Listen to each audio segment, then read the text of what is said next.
Janet Fritz here for Galaxy Girl Creations. Welcome to my channel. Welcome to Christy's Beautiful Life 30 Days of Sketches.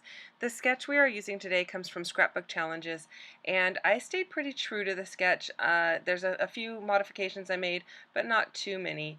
And I really like that huge title. It encouraged me to cut something out on my silhouette for the title, so that was kind of exciting.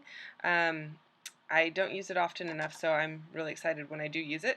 And I ended up going through my stash of scraps from my Chamel bin and pulled out a whole bunch of different greens that I thought might work with this particular set of photos.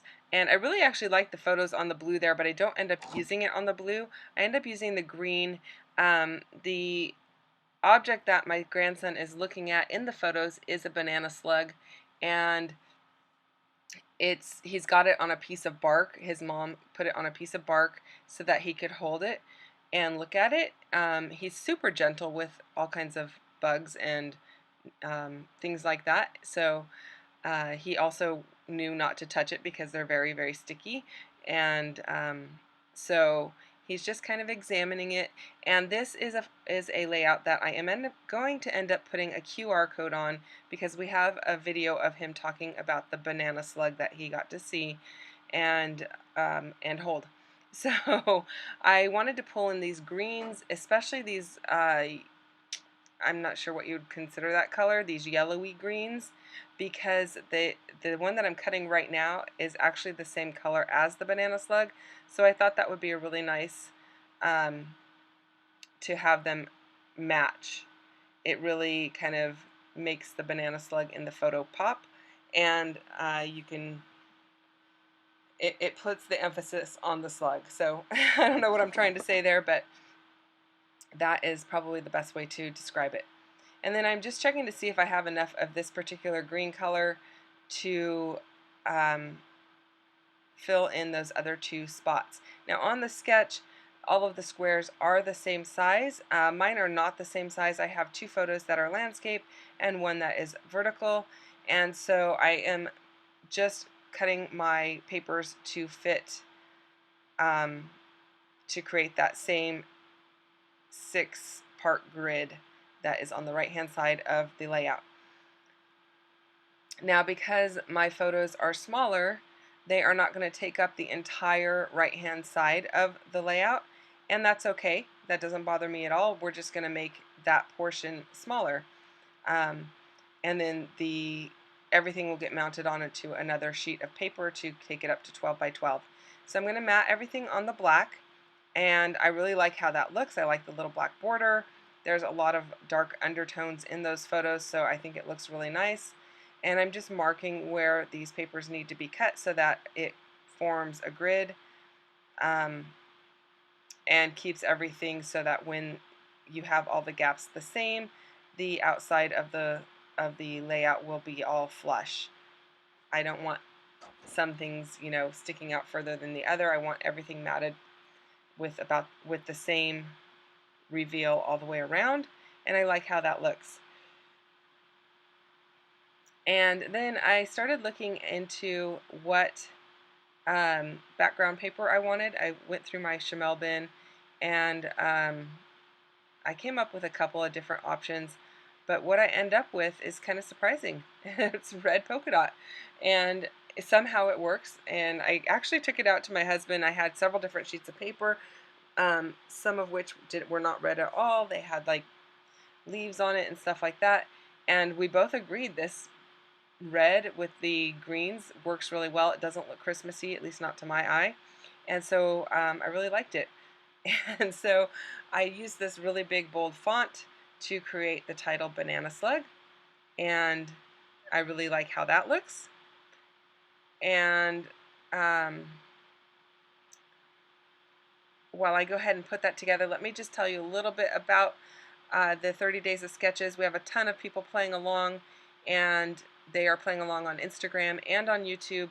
There are also people playing along throughout the month. Most of the Instagrammers and YouTubers have had the sketches a little bit in advance so we could prepare, but there is also a place for you to play along if you did not have the sketches and in advance because you are not part of the hop.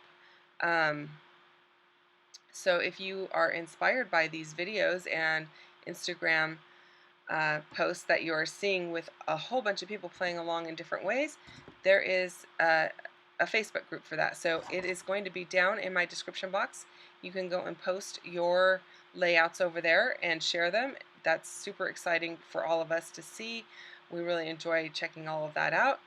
There is also a list of YouTubers and Instagrammers playing along in my description box. So if you would like to get more inspiration from all of them, you can do that as well.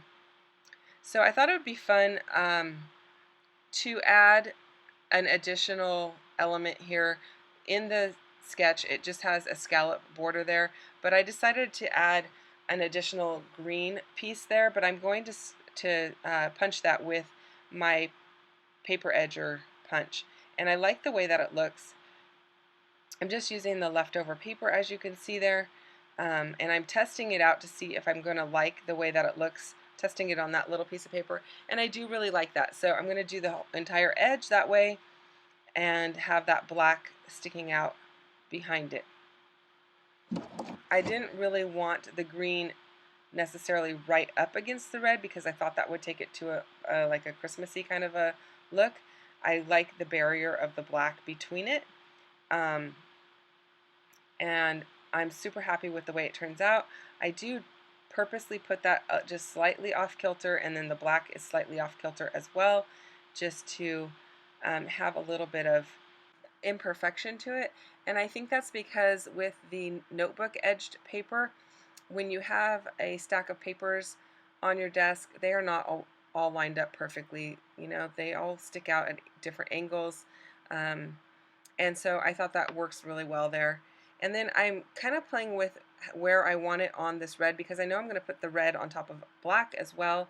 But I was thinking, I could save a little bit extra of the red if I kind of move it to the right or the left.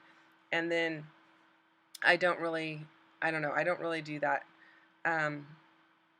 I just trim off what I need to trim off and go from there, rather than trying to save some extra and making it so that, you know, I keep everything towards the bottom, so that the top, it has more to cut off, if that makes any sense. So now see, I am lining up the black there, but the black is wonky as well, and that's okay with me. I like how it looks. It's straight and up and down on the red, but with relation to the grid, it's a little bit off. And then adding that black to me looks really good. I like how it looks. And then I'm going to add some embellishments, and I'm going to keep it pretty simple. This was an outing we just did just like 2 weeks ago, and so I thought it would be really fun just to get it documented. And I have to remind myself to leave a little bit of room for the QR code. And the QR code is going to be in that light green square in the bottom right hand corner of it. And I'm just pulling out embellishments in different greens and in the red. And I really like how it looks because the different greens just adds to it. And because I'm adding more than one green on the page, if I just keep adding more and more of the greens, it looks great. It is almost monochromatic, except for that there's red as well. So I think that's kind of fun. I am popping some things up onto some foam tape, and that's just the cheap stuff from Walmart. Adhesive on one side, and then I just use some liquid glue to adhere it down to my page. And I like how that's looking.